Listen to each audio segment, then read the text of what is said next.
घटनाएं थी कि कावड़ियों पर पथराव होना, आगजनी होना, कावड़ियों को रोक देना और उनके सत्संग भजन कीर्तन अगर वो कर रहे हैं तो उसे पाबंद कर देना या बंद कर देना, ये कांग्रेस काल में तो था।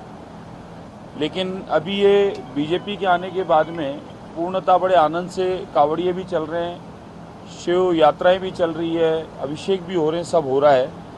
अब कल एक सोशल मीडिया के माध्यम से मुझे भी ये वीडियो आया, तो ये दुखद घटना है, इसकी जांच होनी चाहिए और इससे संबंधित अधिकारी वो सस्पेंड होने चाहिए, क्योंकि कावड़िए काफ़ी दूर से अपनी यात्रा करके आते हैं बाबा को जल चढ़ाने के लिए, अभिषेक करने के लिए, और ये हमारी श्रावण मास की परंपरा भी है।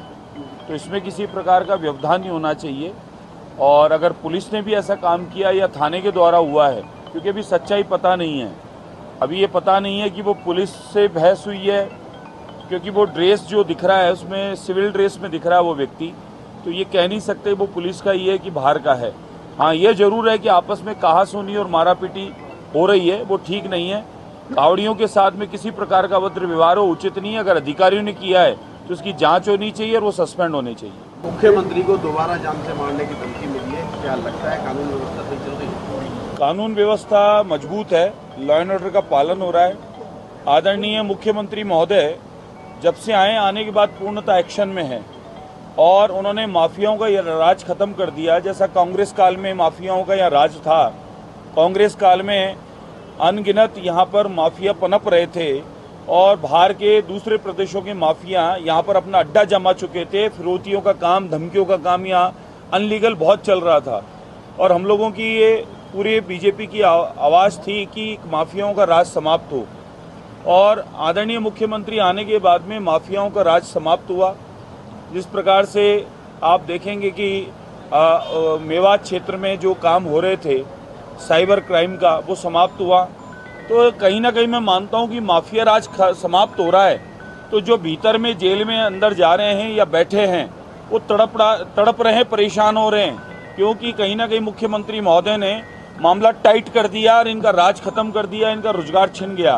तो इसलिए ये मुख्यमंत्री महोदय को इस प्रकार से धमकियां दे रहे हैं, लेकिन ऐसी धमकियों का कोई फर्क नहीं पड़ने वाला, क्योंकि यहाँ लॉ एंड ऑर्डर है, मजबूत प्रशासन है और सुशासन का राज है। इसलिए ये माने कि ये माफिया ये धमकियां ही हैं, बाकी ये धमकियां जो है उसका भी इलाज समय पर हो जाएगा। एक राजस्थान के स्कूलों में 5 अगस्त को कश्मीर में धारा 370 हटाने को लेकर स्वर्ण मुकुट मस्तक दिवस मनाया जाए। बिल्कुल अच्छा विचार है, स्वागत है और होना ही चाहिए। धारा 370 हटी है, जो एक प्रकार से भारत में रहते हुए भी भारत में 2 टुकड़े दिखाए जा रहे थे, तो हटने की खुशी है, प्रसन्नता है। आदरणीय प्रधानमंत्री नरेंद्र मोदी जी के नेतृत्व में और गृह मंत्री अमित शाह जी के नेतृत्व में ऐतिहासिक काम हुआ है और इस काम हुआ है तो इसका स्वागत होना चाहिए, इसका उत्सव होना चाहिए। मुकुट, कश्मीर हमारा मुकुट है, कश्यप ऋषि की धरती है और कश्मीर को देखने पूरी दुनिया आती है। कहा जाता है कि धरती का कोई स्वर्ग है तो कश्मीर है। तो कश्मीर पूर्णतः मुक्त हुआ है और कश्मीर में 370 हटी है, तो एक खुशी का दिवस है। तो कश्मीर मुकुट है तो मुकुट दिवस होना ही चाहिए, स्वागत करना चाहिए, इसका हम सबको मनाना चाहिए। हालांकि 2 बच्चों का जो कानून लाने वाले थे, कितनी तैयारी है आपको? ऐसा है, हमने अपनी तरफ से निवेदन और मांग के रखी है। मैंने मेरी तरफ से भी, स्वयं की तरफ से भी ये मांग पहले से कर रखी है और केंद्र सरकार इस पर विचार करेगी और मुझे विश्वास है कि एक देश एक कानून की हम लोग मांग कर रहे हैं तो जल्दी वो भी लागू होगा। इसके अलावा शिक्षा विभाग की तरफ से उनके कैलेंडर के अंदर कहा गया है कि हर साल 28 मई को सावरकर दिवस मनाया जाए। ये भी स्वागत योग्य है। वीर सावरकर जी को कौन नहीं जानता। इस देश के आज़ादी में बड़े बड़े योगदान में से वीर सावरकर जी को भी हम याद करते हैं। ऐसे वीर सावरकर जी को हम नमन करते हैं।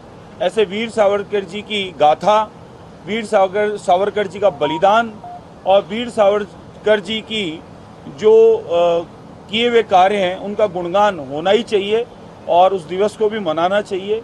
कांग्रेस तो ये चाहती है कि देश की आज़ादी में जिन लोगों का योगदान रहा, जिन लोगों ने देश की आज़ादी को देश को आज़ाद करवाया, समर्पित हुए, प्राण न्यौछावर कर दिए, उन लोगों को नाम नहीं आए।